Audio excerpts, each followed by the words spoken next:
Tonight, we're looking into the allegations about how a Martin County teacher's aide restrained a student with special needs. Contact 5 first told you about 13-year-old Anthony McBride last week. Now, investigator Sam Smick breaking down whether the aide broke district policy. Michael, we're told Martin County deputies interviewed Anthony McBride last Thursday. The behavioral specialist who Anthony McBride says did this to him has resigned. But I'm told there's one thing the specialist did while restraining Anthony that's raising even more questions. Pretty tight. Like, each time I would try to get away or something, he'd go tighter. Anthony McBride is describing the moments he says a behavioral specialist grabbed his arms and crossed them against his chest. I was kind of breathing heavy. According to district policy, restraint can be used when an individual poses imminent danger to self or others. The restraint report in this case says Anthony was throwing pencils and trying to stab with them.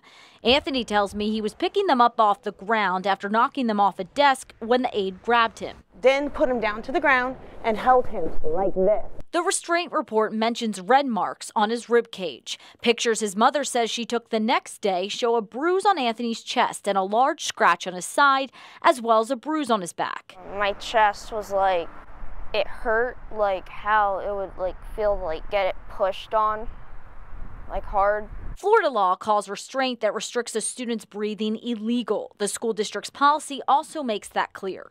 But Anthony's mom says there's still one more concern. My son is on ADHD medication, and that can stop his heart in a heartbeat. The law says breath restriction risks are highest among people who have required medications or drugs.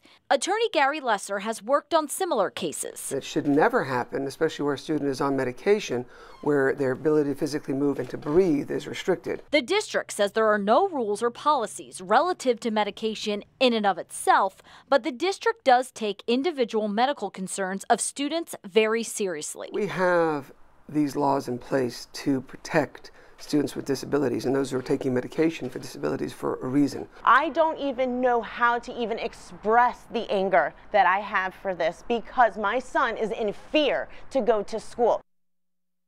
I'll tell him 7. Again, the district did say the behavioral specialist resigned shortly after the incident, but would not tell me if it is specifically linked to these allegations because the incident is under investigation. Back to you, Kelly.